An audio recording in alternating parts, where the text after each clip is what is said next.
from this point, I'm going to take a little detour to see if I can relocate a couple of features that are off the main trail, off the Connecticut Path, but are of interest here in the Douglas Woods. At the height of the ridge on the Old Connecticut Path, we'll take a side trip to visit a chasm located in the heart of the Douglas Woods and an early settler's cabin site in the woods along the trail, and then return to the Old Connecticut Path on Mine Brook in Webster. Back in 1645, John Winthrop recorded in his journal that he kept on his walk across the Douglas Woods on his way to New London, that he spent the night comfortably here in November, somewhere in the woods. He and his servant and his horse found a place where they could pull some needles and leaves together as a comforter to sleep under in nets, and stayed quite warm with their fire even though it was November.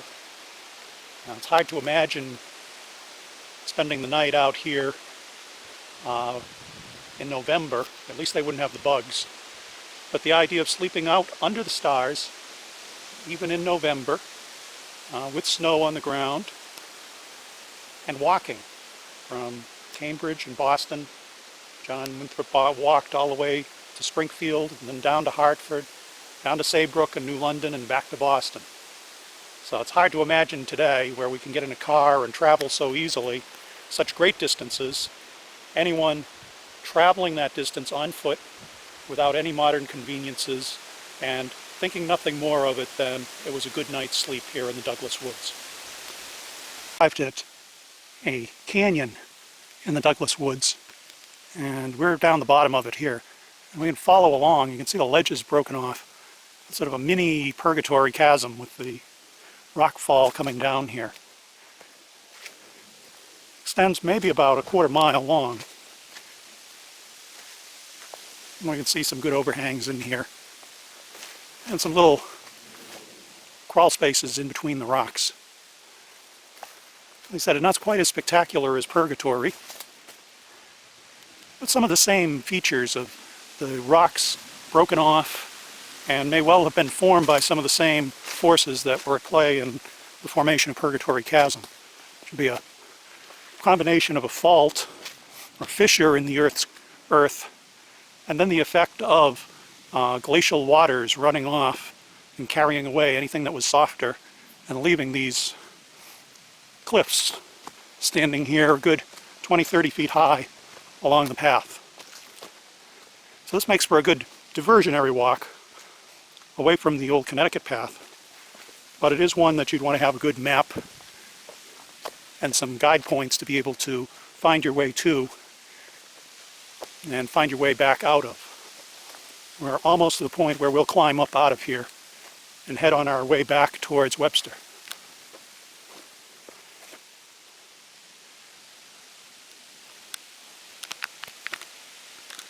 We're on the trail, and we've reached a point where we're going to step off the trail to visit a very old cabin site here in the Douglas Webster Woods. And let's see how good this zoom is, that you'll be able to see how far off and how well hidden it is in the woods here. Well, I'll pull it back to normal, and we'll go walk right up there so we can take a look at the whole fireplace and the cabin site. This is one of the best, most complete fireplaces that I've come across in the Douglas Woods. And as we come in a little closer here, you really get to see a sense of a site where the cabin may have been set with some foundation here. And look at the sheer size of the mantle here, that is really quite large. I'm estimating, standing here, that what remains is over 6 feet high. As we walk around, you'll see that it's fairly massive, maybe 8+ feet wide. And we get up and we can see the top of it. We can just walk around and see. No mortar, just all natural stone. It's likely clay or mud was used to fill in the cracks when it was part of a cabin. And as we've seen, that settlers and hunters, trappers would come out and establish a cabin, and they'd set it up as a slash cabin and build a fireplace at one end. It would take a tremendous amount of work, as you can see, just to set this cabin up in the fireplace.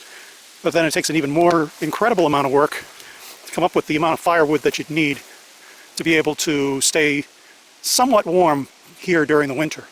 It might take, more than 10 to 15 cords of wood, which would be, 1,000, 1,500 gallons worth of oil in our time, just to keep a small cabin temperature somewhat above freezing.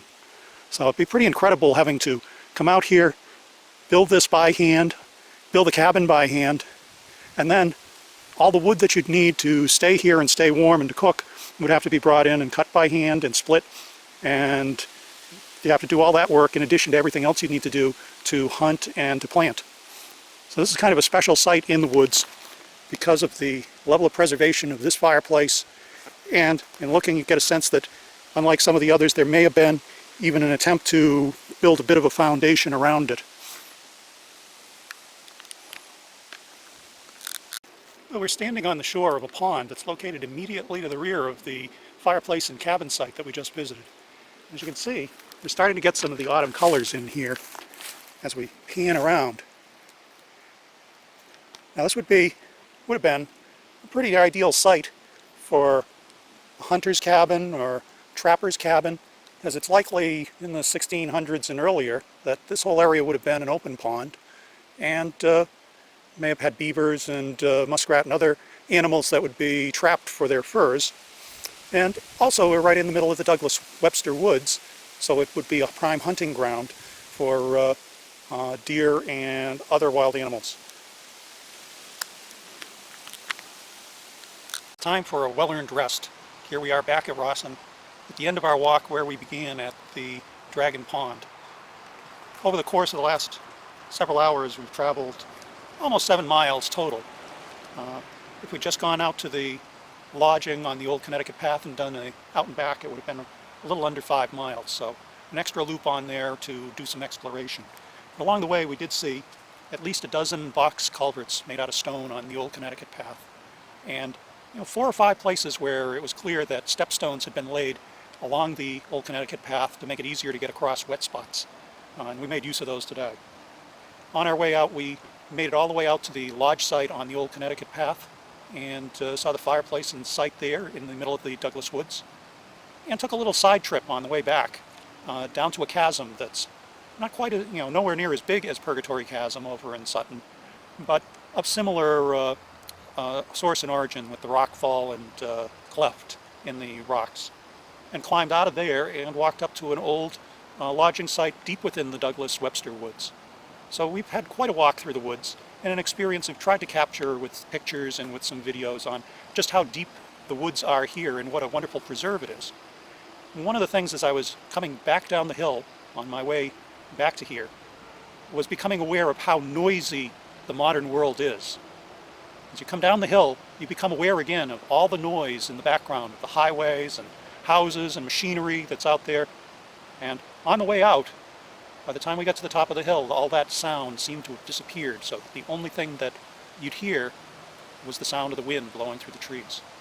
So there is a place for the Douglas woods as a renewal point for people to get away from the noise of our society and our busy world, to discover a place of peace and quiet, and to enjoy what nature has provided for us while seeing some remnants of history from time long ago. We've reached the end of today's walk in the Douglas woods and along the Old Connecticut Path. For more information about this trip and other sections of the Old Connecticut Path, please visit the Old Connecticut Path website.